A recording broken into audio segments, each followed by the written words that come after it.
yooyu noonu la nit yi di bëgg bu ñu defee xaalis bëgg nañu population bi jëriñoo ko mais pas une certaine élite ñu nekk seen i ruq di am seen i marché di am seen i kër di voyager di am seen i privilèges pendant ce temps le Sénégalais lambda vraiment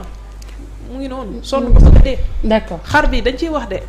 waaw nañuy def li ñu war a def. mooy tax nit ñi richesse yi mën a yaatu séddale gi jaar yoon. ku ci nekk mën cee gis sa bopp. d'accord jërëjëf Aram Mamy après la sortie de Ousmane Sonko gis nañu Adama Gaye Bachir Fofana Anta Babacar Bougane Gueye ak le docteur Yoro Dia ñoom ku ci nekk tey ñaawlu nga peut-être sortie wu Ousmane Sonko yow loo ci jàngatee. waa ñoom xam nga nag Ousmane daf leen fekkoon ñuy nelaw mu ne leen yeewu leen réew mi mu ngi dox ba tey. na la pegg yeete xay na leen jóg leen café ak ti commencé na. waa kay moomu la nduru rek.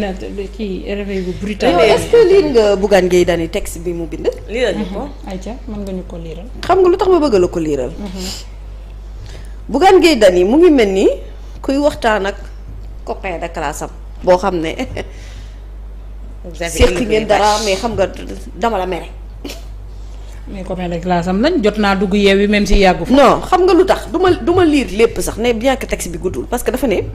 Ousmane Sonko doit comprendre que la communication de conquête repose sur des promesses mais l'exercice du pouvoir exige des actes rapides et concrets. Les Sénégalais attendent encore la baisse des prix des denrées, l'emploi des jeunes et la relance de notre économie. Les góorgóorlu restent préoccupés par la vie chère et la quête du mouton par ces temps durs dëgg la déglul fii nag. Quant à tes menaces envers les journalistes, c'est pitoyable.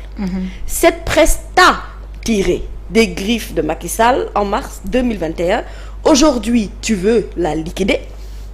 C'est peine perdue. Les VAR continueront de te rappeler tes promesses et tes prises de position, tout oubliées au lendemain de ta victoire. taxawal ci opposant formule utilisée ci presse bi ci patron de presse. Formule utilisée tutoiement. D'accord. C'est ton ami que tu tutoies.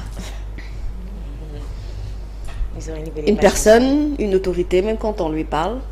c'est le vouvoiement qui s'y est. Je ne te tutoie pas. Je te tutoie Aram, te tutoie Ngoné, Nabou, parce que on a ces relations-là qui nous permet ñu mën a tutoyante. bu invité toogoon mu changé. Très bien. Donc xëy na peut-être il parle à son copain et puis il termine en wolof saa waay les priorités ne sont pas au grand théâtre réew mi dafa jomaay me dit-on moytul mu fay ci say loxo. Lii ça traduit la colère de Bougane Gueye Dany quand il écrit son texte. Et colère bi moom ngay ressentir également ci Anta Babacar Ngom un peu dans le même contexte. Mais Anta Babacar au moins est dans le vouvoiement dans son texte. À aucun moment tutoyewul utilisewul le tutoiement. Après elle a utilisé une formule en anglais pour insister tëjee fin de phrase am ak ay exclamation donc da ngay comprendre la tonalité de la personne qui écrit qui traduit la colère. Maintenant ñoom ils sont en droit d'être en colère parce que en tant qu'opposants ils peuvent apprécier positivement ou négativement le discours de Ousmane Sonko ça leur appartient seen sañ-sañ la mais dafa am lenn loo xamante ne ni pour man mooy argument bu léger bi xam nga Ousmane Sonko moom quand il va jusqu'à dire ci ndaje bi ne man damaa bëgg Sénégal am opposition mais na am opposition bu mel ni ñun mooy ne na am opposition d'idée boo xamante ne nii bu ñuy ñëw dañuy waxtaan ci ay chiffres sonal ñu comme ñun ni ñu sonalee woon gars yi il l'a dit textuellement ci mots yi donc bien évidemment il s'attend à ce que bu leen attaquer politiquement que ñoom ñu répondre sur le terrain politique. Maintenant l'argument bi nga xamante ne moom la ñëpp di basé wu fu mu nekk nii parce que j'ai l'impression que ñi opposé wu ñëpp benn argument la ñu am foofu la ñu jafandu te foofu la ñu bëggut a bàyyi. mooy lan mooy c'est le prétexte de la cherté de la vie. ñoom ñëpp ils sont presque unanimes ci boo leen di dégg ñuy wax ci loolu et loolu y a pas que les politiques hein même certains observateurs ba ci ñenn journalistes yi sax. bu ñuy défendre seen ay idée argument boobu la ñuy tegu te argument boobu Ousmane tontu na leen ci ndaje bi nee na leen njëg lu cher li du jomaay aussi njëg li cher li ñoom la. ñoom la et les gens semblent oublier qu'on a vécu 12 ans de régime yoo xamante ne nii réellement ñoom ñoo ñu xamloo xiif 12 ans de régime yoo xamante ne nii ils ont fait des promesses de baisse de prix ce qui n'a jamais été fait te bu concerne woon loyer bi rek arab grawul duma jooy mais annoncé nañ fi loyer tous ñebbe muy but buti annoncé fi courant woyofal ñëw xaw ñoo faagaagal ndox moom n'en parlons même pas donc cherté de la vie nekkul ci bii kese cherté de la vie ci lépp la te aussi la réponse qu'il a donnée et c'est là où il est venu sur les grands axes de l'État en revenant même sur les filières sectorielles te wax na dëkk bi comment voulez-vous que dans ce pays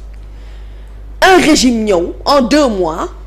wàññil la dund bi donte moom moo la ko digoon ci ay promesses de campagne nga yaakaar ne c'est aussi faisable alors que yow bi mu toogee ba léegi yow li ngay gis rek mooy ne réew mi xaalis bi waroon a waroon a investir ñu waroon ko dugal ci loo xamante ne moom la sénégalais yi war a mën a dundee moom la ñu def ay malversation foncière boobu xaalis moom la ñu caaxaanee ci réew mi ñii sàcc ñii bokk ñii yenu di dem suba boo xëyee rapport yi am lu mu génne ñu ne déet na waaye mu am maanaam ci wàllu foncier bi lu ñu fiy jot a découvrir et on parle à coup de millions et de milliards dans ce pays tu l'as dit tout à l'heure comment voulez-vous que dans un pays où il n'y a que le deal qui marche nit ñi di lekk ñoom ñu ñëw fekk fi loolu fekk fi sax daanaka ay jafe-jafe ci wàllum koom-koom ndax bu dul woon loolu kon ñoom du ñu lebi ay euro bo duñ ko soxla mais fekk nañu fi situation bu complexe boo xamante ne réellement la réalité du terrain leur a montré que dëgg-dëgg même bu ngeen ko bëggee dafa am procédure bu ngeen war a mën a jaaree pour ñu yegg foofu waaw mais à quel moment on s'agrippe kon ci benn argument rek yaakaar ne mbir yi mën nañu ko changer en un claquement de doigts xam nga li am ba des lan la mooy ne ñoom ñëpp dañoo ngemb woon bëgg a bëri askan wi tànn mbër yi mujj ci làng ci biir mbër yu mujj ci làng askan wi tànn roi des arènes ñu ne nag CNG dëgg-dëgg lu mu fi nekk te mu nekk organisation boo xamante ne dañ ko fay teg mu war a doxalub yoon moom CNG moom ci boppam bu bëggee organiser lu jëm ci wàllu secteur de la lutte bi foog mu saytuwaat ko xool les acteurs il a raison de dire que dans un pays où on n'a pas d'industrialisation on ne peut pas prétendre à un développement dans un pays où on ne peut même pas exporter bien au contraire on ne vit que d'importation mënuñu développer wu dans un pays où bu ñuy wax ci wàllu souveraineté alimentaire aujourd'hui il y a pas de secteur il y a pas de filière dëgg-dëgg dans ce pays que ça soit filière agricole que ça soit filière boo xamante ne moo jëm ci wàllu riziculture même bu fekkente ne am na dans l'existant mais dans la pratique amul dara loo xamante ne machine bi mën naa rouler de telle sorte que ñu mën a yeggee suñu bopp foofu kon argument boobu ñu fi bëgg a teg boobu argument laa ni argument wu nit ku ñàkk pexe la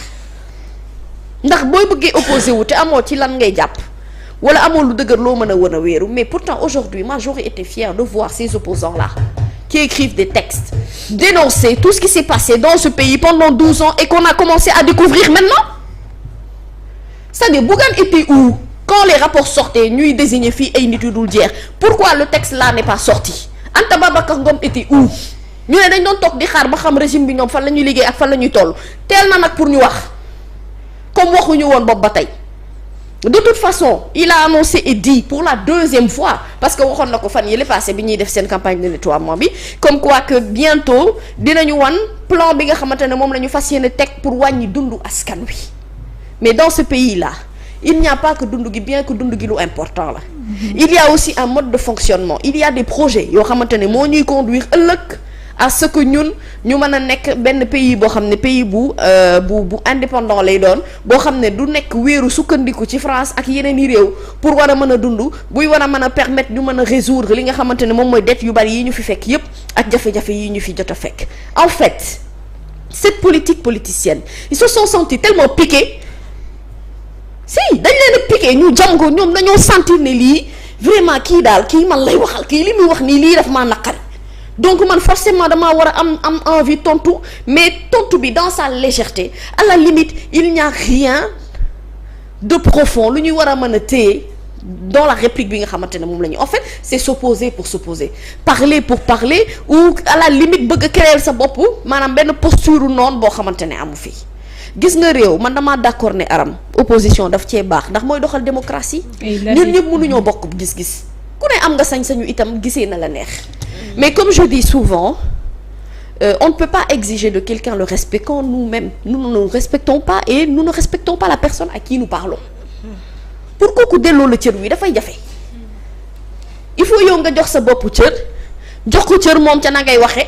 nit ñi war a mën a am contenu bi nga xamante ne moom moo fi war a nekk dëgg la l'heure n'est pas à palabrer mais démb ndajem palabre la woon l'heure n'est pas à la politique démb ndajem politique la woon seen conférence politique la tudd kon foofu mbiri politique moo fa mën a jóge c'est que da leen a jaay muus mooy ne da leen a woo ci politique ñu yegg si ba pare mu yëngal génn bi tontu ba tontu wala la ñu mu war a tontu wax ba waxaale li mu bëgg a wax lépp jaarale ko ci politique on a un discours boo xam ne ñenn ñu ngi naan 3 heures de temps ma ne leen tollu noonu c'est parce que li mu doon wax moo diis et douloureux ci dégg-déggu ñenn ñi ba jàpp nañ ne discours bi def na 5 heures de temps pourtant ba ñu ko tënkee gàtt ko boo dindee publicité yi mat na 52 minutes mën na nekk mais li ngay dégg bu la neexul discours bi deful loolu. non booy dégg lu la neexul na bu ko li ngay dégg da ngay yaakaar ne c'est une éternité que le gars part. tu as envie que cette personne se taise en fait. D'accord. parce que li muy wax daf lay déranger. niveau bi la. donc aujourd'hui vraiment nañu xam ne am nañu droit opposé wu am nañu droit wax la leen neex mais ñun dans le constat et dans ce que l'on analyse mooy li ñu ñoom à la limite réponse bi ñu doon bëgg a apporter mënul am portée bi ñu bëgg mu am ko parce que mer da koo jiitu ci seen ay actions. d'accord jërëjëf Adjaratou Mamy Ngoné finalement discours bi nga xam ni Ousmane